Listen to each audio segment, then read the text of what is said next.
What's up everybody, you're watching Model AV8R, I'm Adam, and this week we have a new release announcement from Horizon Hobby. Backed by popular demand, E-Flite's EC-1500 twin 1.5 meter bind and fly basic. The original was released in 2020 and I didn't have an opportunity to fly one of those, so I'm pretty excited about this. This one has been updated and upgraded. Horizon boasts improvements that should make this airplane more reliable and more capable than the original. It should have a quick, glueless assembly and flight performance that includes scale, sport, and 3D capability. We'll see. But first, let's get it together and then we'll give you all the details. Horizon says the EC-1500 can be assembled in less time than it takes to charge a battery, and that's a fair promise. It was about 18 minutes for me to program a transmitter, assemble the airplane, and make sure my control surfaces were centered. There's only a few steps that are really simple and the manual explains them very well. The only thing that might take you a bit of time is applying whatever decals that you choose, and I suggest that you take your time with that. Be slow and be methodical. Get them on there straight. As you can see, there's a pretty low part count. They're going to start you with the vertical. There's a tab on the front that you want to insert first, then you bring the rear of the vertical down into place on the fuselage. When you do this, it makes the electronic connection for the rudder for you. Then you simply use two self-tapping screws to attach it. Then you'll move on to the horizontals. They simply slide on the single carbon spar and snap into place. There are tabs on the bottom that you can press to get them off if you need to later on. Next is the wing assembly. This is where you use one of two sets of joiners to determine whether or not you're going to go with large ailerons or large flaps. We chose the joiner that gives you large ailerons because we had 3D performance in mind. Next, you'll install the wings to the fuselage. The electronic connections are made for you and you slide it into place.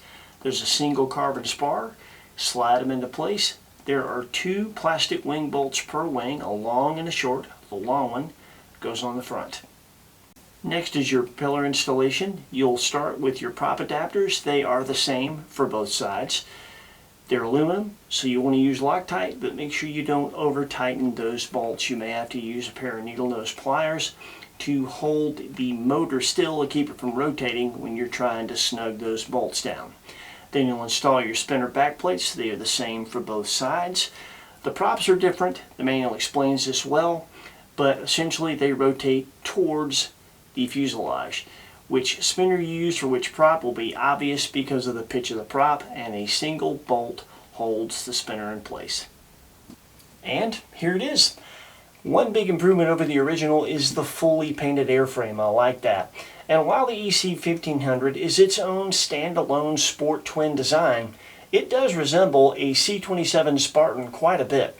And it comes with a decal so you can do the Ohio Air National Guard like we've done. It also comes with an extra set, so if you want to do an Army, Navy, Air Force, Marine Corps, or Coast Guard version, you'll have the decals to do that. Now when you read the specs of this airplane, if you're like me, you're not going to expect it to be as big as it is. This is a good size model. It has a 60.1 inch wingspan. It's 46.9 inches long. Our plane weighs 5 pounds, 13.7 ounces with our heaviest 4-cell 5000 pack. It's equipped with a Spectrum AR8360T 8-channel receiver, an Avian Dual 40 amp Smart Light ESC. It has two Spectrum 3739 650 kV motors, Metal Gear servos throughout all the control surfaces, and it's intended for use with 3 and 4S packs ranging from 3200 to 6400 milliamps, although some people run two 2200 packs in parallel. This thing is packed with cool features. You can remove the nose and also the top antenna from the hatch. You can fit a GoPro Hero 4 in the nose or a small FPV camera on the top hatch. And that opening in the top hatch can serve a couple more purposes. It allows intake air that can now exit through the two vents on either side of the rear of the version 2. Or you can use that to blow paratroopers or other things out of your cargo bay using another very cool feature, your operational cargo bay door. The V2 has some other upgrades. The Avian Dual 40 amp ESC gives you differential thrust pre-programmed right out of the box, and the option to program reversing if you'd like to do that. The manual covers how to do that, by the way. Also, the AR8360T receiver is a big improvement over the original 6-channel receiver that came in the version 1. Obviously, you get AS3X, Safe Select, and if you have a compatible transmitter, quite a bit of smart telemetry, including flight log information, minimum and maximum voltage, altitude, and receiver voltage, ESC minimum and maximum status, on the fly ESC status, altitude, G-forces, a variometer that gives you on-the-fly altitude as well as your rate of ascent or descent, among other things. But one of the coolest features of the new bind and fly receiver is the ability to take advantage of this very versatile wing.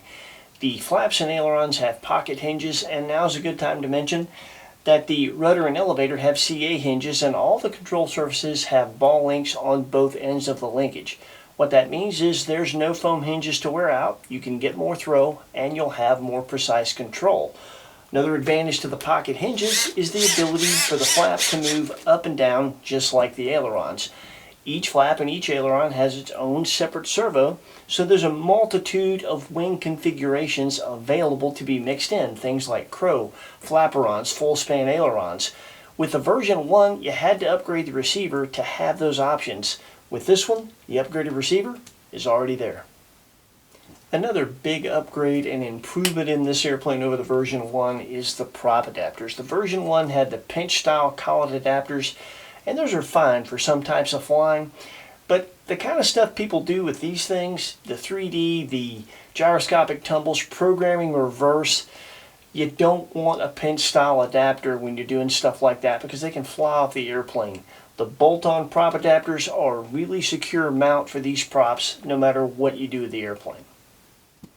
Version 2 of the EC-1500 still retains the brilliant LED lighting system of the first version, and it also comes with the accessory skis and all the mounting hardware if you want to fly this thing off snow. There are floats available, and there's a hardware kit available so that you can mount floats on this thing and fly it off the water if you'd like to. Price point is going to be $449.99 for the bind and fly and $419.99 for the plug and play. The EC-1500 is as easy to set up as it is to assemble, to be quite honest. The manual is written in the new format that gives you detailed step-by-step instructions for programming the transmitter. It's written so that someone that's not hugely familiar with programming Spectrum can easily do it, and Horizon recommends that you do just that rather than downloading the setup so that you become more familiar with your transmitter. That's always a good thing to be comfortable with the tools you're using. Now, when it comes to the way we set this airplane up, we set it up right out of the box. We didn't change the linkages on any of the control surfaces to get more throw. We set it up absolutely per the manual, other than a little change we made to the elevator compensation for the flaps just to suit our style. But essentially, we wanted to find out if this airplane will do all the things that they promised right out of the box without having to get into elaborate mixes. So that's how we flew it, and I think you'll be surprised at how it flew. Now, there's one tiny little snag that I found in the manual, and that is it tells you to center the control surfaces, and that's always a good idea. It also tells you that you need 3 millimeters of down elevator at neutral with this particular airplane, but the problem is the linkage is right underneath this non-removable hatch. Now, you could cut that away and make that mechanical adjustment if you want to, but you don't really need to. It's really not a snag at all when you actually understand how AS3X works, and a lot of people don't. There are a lot of people that think that you can have absolutely no trim whatsoever in AS3X for it to work correctly. Well, I'm going to read from the manual. In-flight trimming. During your first flight, trim the aircraft for level flight at 3/4 throttle. Make small trim adjustments with your transmitter's trim switches to straighten the aircraft's flight path. After adjusting the trim, do not touch the control sticks for 3 seconds. This allows the receiver to learn the correct settings to optimize AS3X performance. So, contrary to popular belief, you can have some trim on AS3X, and if you do it right, it'll work just fine. We did just that, and as you'll see in the flight performance, it had no adverse effect whatsoever on the airplane. Now we're going to get to the flight performance. We did some cool stuff with this. I think you'll really enjoy this. We also bought some mini paratroopers from Amazon and dropped those out. That is a kick in the pants. You're going to get a kick out of this. It's a fun airplane. The setup page that gives you all the details of our setup is next, and then right after that you'll see the flying, and we'll meet you back here and we'll sum this bad boy up. Enjoy the flying.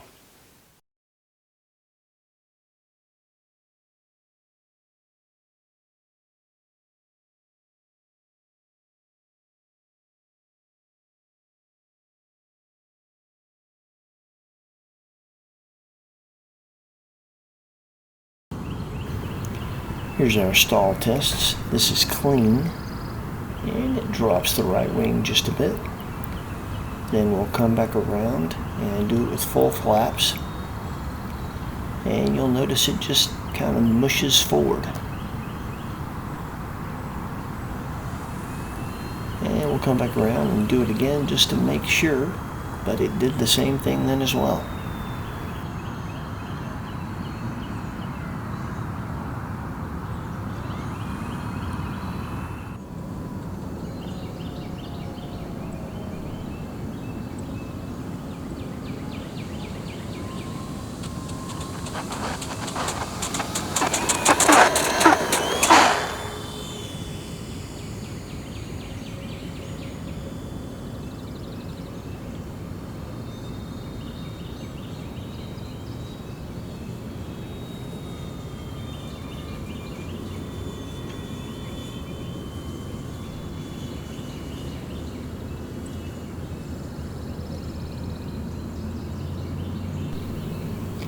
And this is going to be a full throttle pass on 3-cell and then a vertical climb.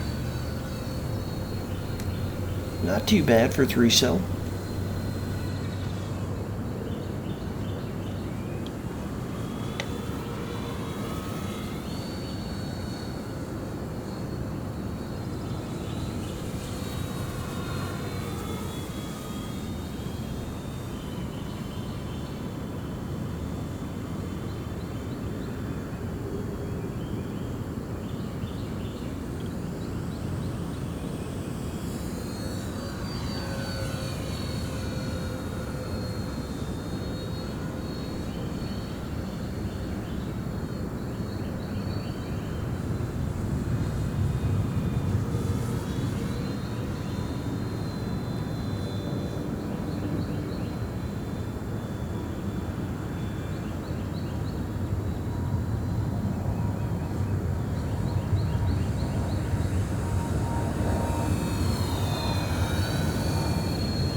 The EC-1500 is still pretty snappy on 3-cell. There's plenty of power for sport aerobatics. You'll have no problem doing loops from level flight, inverted flight, and stuff like that.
The programmed in differential thrust definitely enhances snaps, and it also slips really well.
It's very stable in normal slow flight and doesn't take a tremendous amount of skill to fly slow.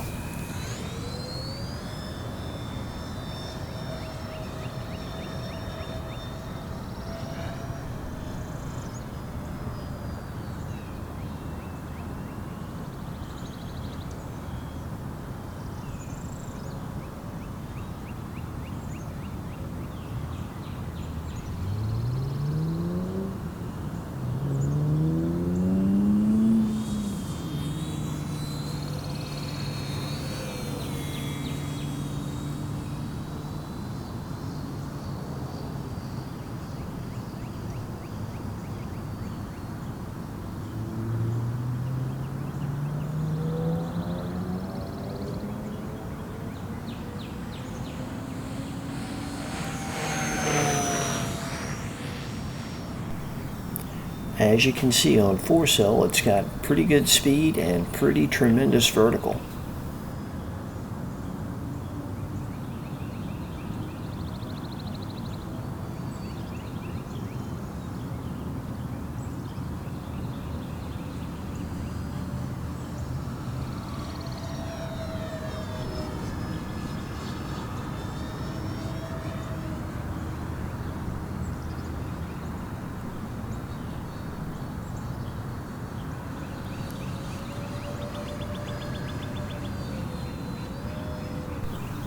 Snaps, spins, and tumbles are definitely more aggressive on 4-cell, just due to the differential thrust and the fact that you've got more power there.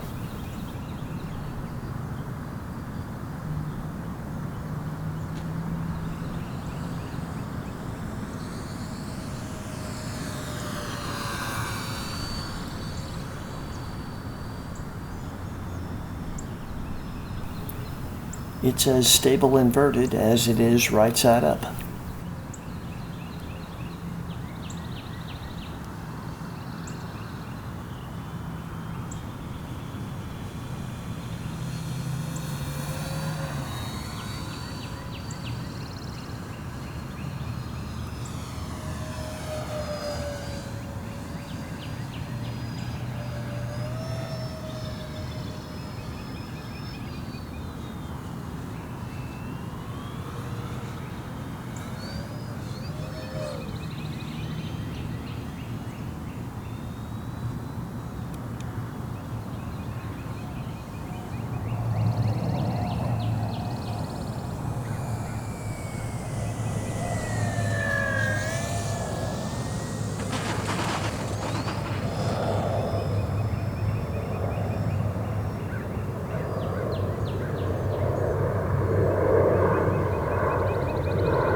On this first landing attempt this flight, I'm going to hit a sinker right off the end of the runway.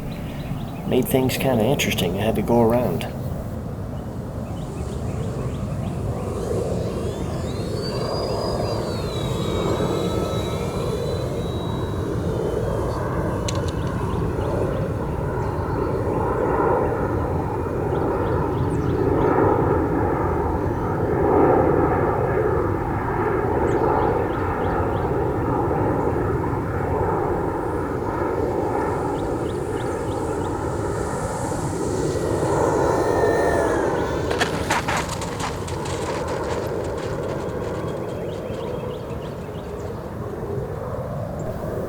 Breezing landings, even with a little bit of wind we had on this day. It's pretty easy with a tricycle gear airplane.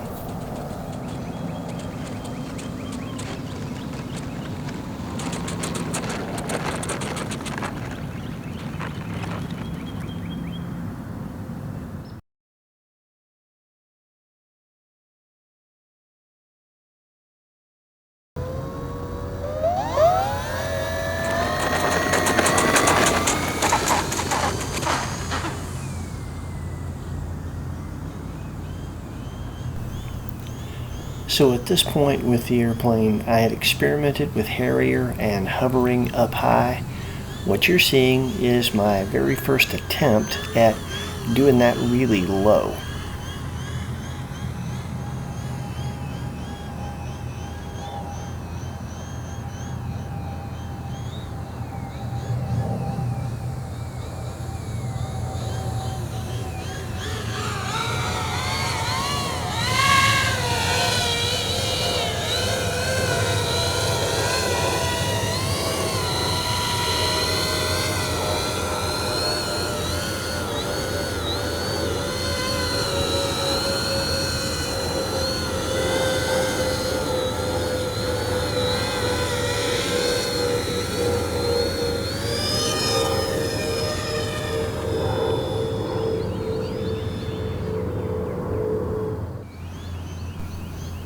Notice the punch out power there. And the other thing that I want you to notice, I'm a 3D pilot, but anytime you're doing this with a new airplane, when you can get this comfortable with it this fast, it says a lot about the airplane.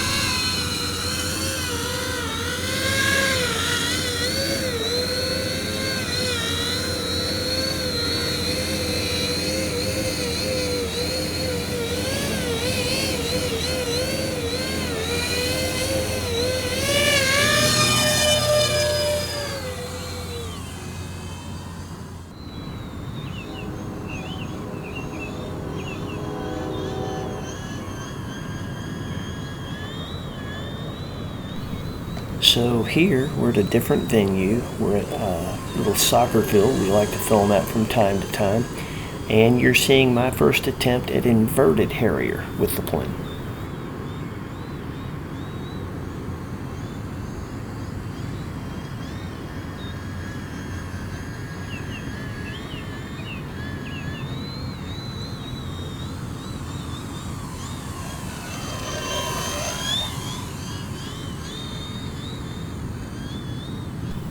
I think for parts of this, like this turn, I'm post-stall, and that's actually inverted Harrier. I think for other parts, like maybe this, I'm probably still flying on the wing and not actually post-stall.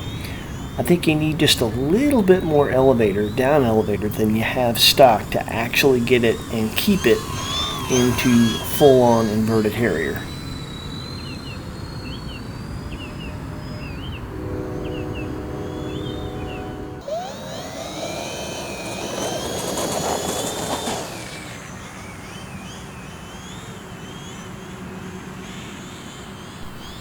Now what I'm doing here is pretty cool. I'm going to try to do a kind of a circle hover and walk the plane around in a 360 circle in a hover. This is practice for what's coming next.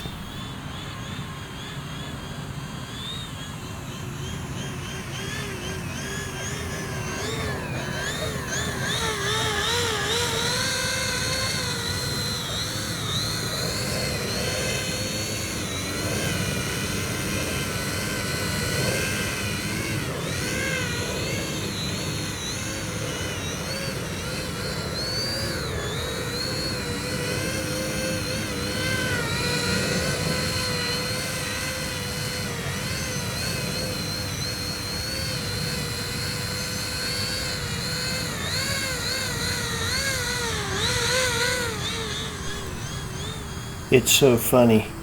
I was so focused on what I was doing, I forgot how to walk without looking like a jackwagon.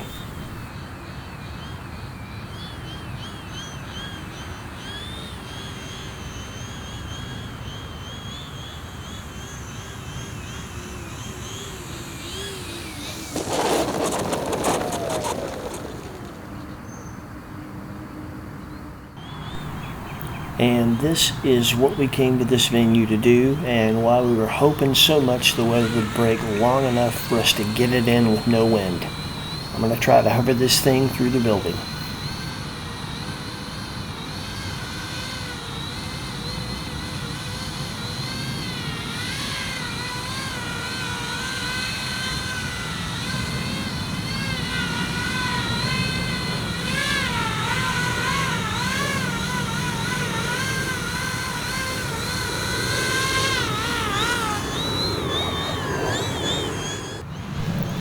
And to make sure it wasn't a fluke, I'm going to give it a go again.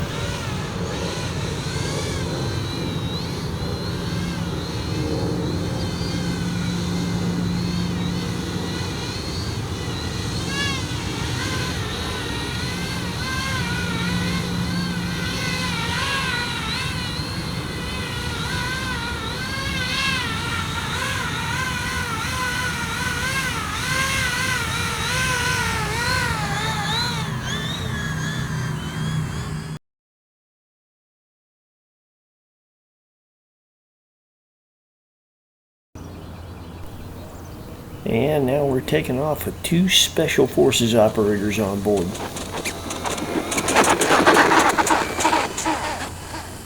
This is so cool.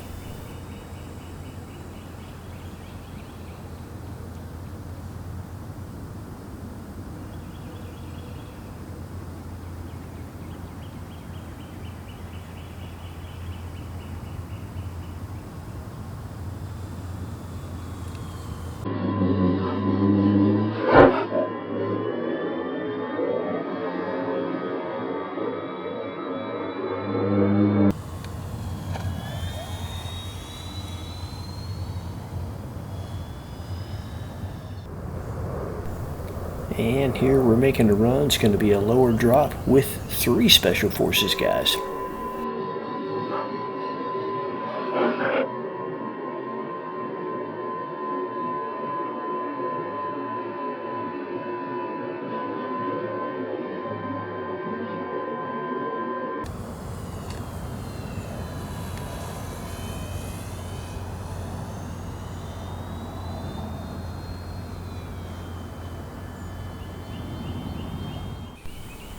We put this footage in just to show that if one of your paratroopers gets hung up on the door, you can still land it with a parachute hanging out of the back. And there you have it. I'm impressed with the flight performance of this airplane. I was very surprised at how capable it is with the stock manual setup, particularly the 3D performance. I probably shouldn't be. Horizon wouldn't promise that capability if it couldn't do it out of the box, but for some reason I had it in my head that harriering and hovering would require adjusting linkages for more throw and some kind of a wing mix, but it doesn't. In fact, it's really stable in Harrier. There's a little bit of wing rock at times, but you can smooth that right out with a little bit of aileron correction. Point of note, I liked Harriers and hovers with the takeoff flaps, or some people call them half flaps, engaged. It just seemed more stable to me in that configuration.